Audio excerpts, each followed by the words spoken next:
इसमें आज हम आपको संधि के विषय में थोड़ा हमने पहले भी बताया है, तो थोड़ा सा इसको दोहरा देते हैं और ध्यान रखें इसमें, इससे आगे फिर आगे बताएंगे। तो इसमें हुआ संधि के विषय में। अब इसमें हम देखते हैं कि संधि यहाँ पर किसे कहते हैं? दो ध्वनियों का वर्णों के मेल से जो विकार या परिवर्तन होता है उसे हम संधि कहते हैं। उसमें विकार आ जाता है और वही संधि होती है। जब हम इन्हें जोड़ते हैं तो संधि होती है, और जब हम इन्हें तोड़ते हैं तो संधि विच्छेद कहा जाता है। तो इसमें हम देखते हैं कि इनको संधि किस रूप में मानते हैं।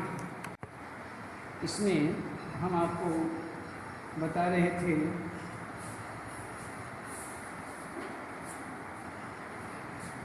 कि संधि विच्छेद के अंतर्गत इसमें संधि का जो मेल है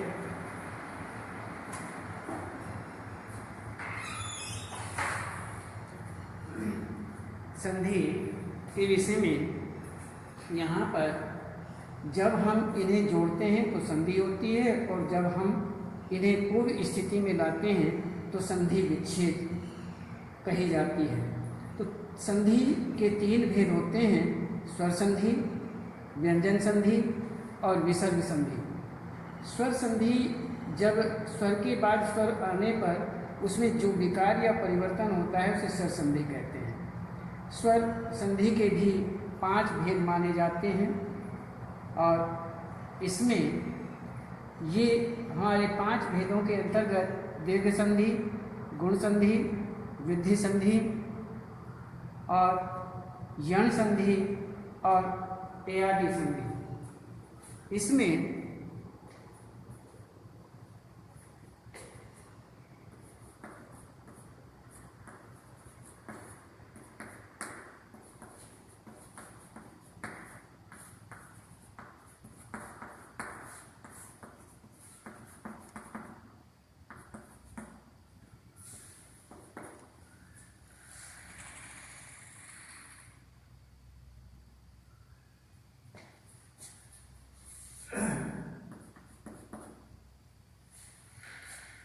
दो ध्वनियों का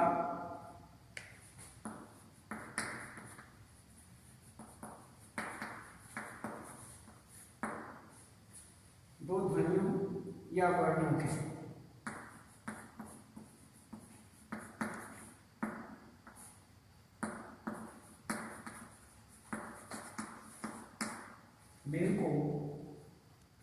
मेल से जो विकार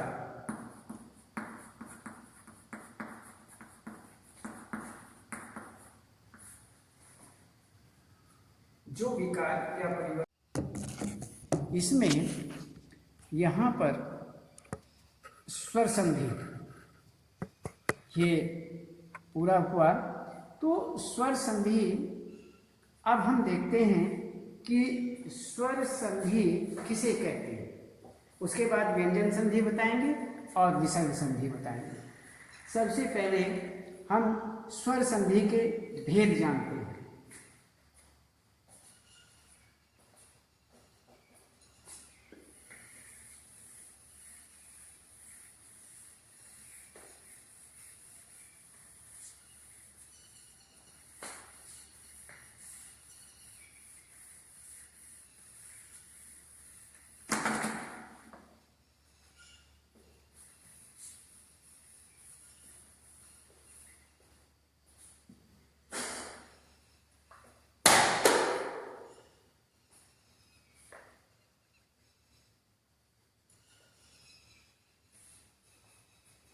स्वर संधि के भेद।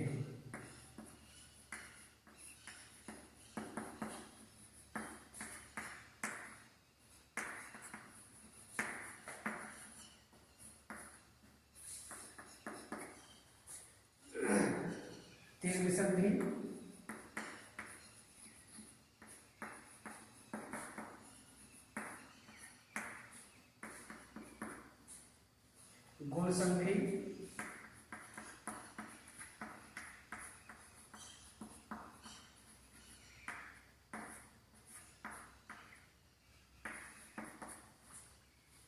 वृद्धि संधि,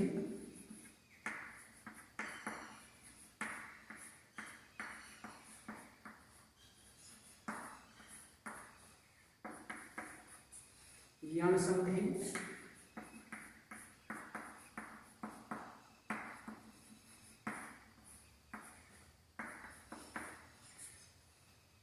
अयादि संधि।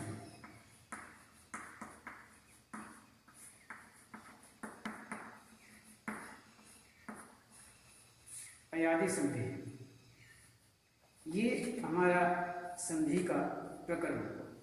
तो इसमें दीर्घ संधि, गुण संधि, वृद्धि संधि, यण संधि और अयादि संधि, ये अलग अलग अर्थात समान स्वरों के बीच होने वाली संधि दीर्घ संधि कहलाती है।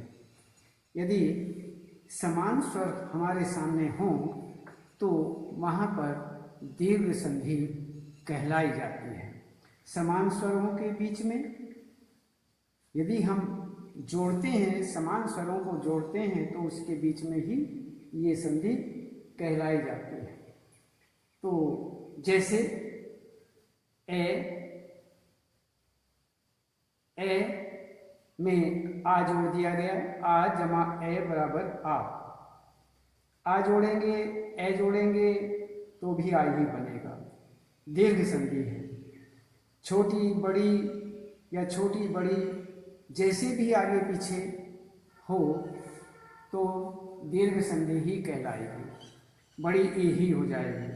छोटा हो बड़ा हो जमा छोटा या बड़ा ही बनता है। तो दीर्घ संधि में जैसा भी होगा वैसा ही, जैसे ए जमा आ, ए जमा ए बराबर आ जमा ए, आ जमा आ। हर स्थिति में यहाँ पर आ ही बनेगा।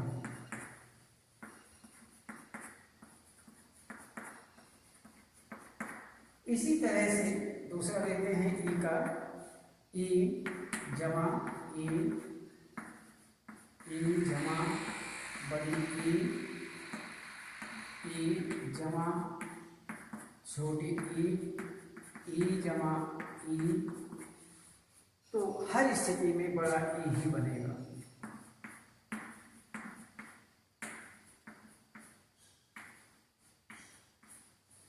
बड़ा ई ही बनेगा। तो ई।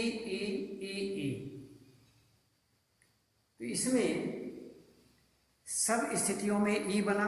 इसी प्रकार से ये कोई भी स्वर यदि दो हैं आगे पीछे तो उन्हें जोड़ना है, समान स्वर हैं तो समान स्वरों के बीच ये स्थिति बनती है और यह दीर्घ के रूप में मानी जाती है।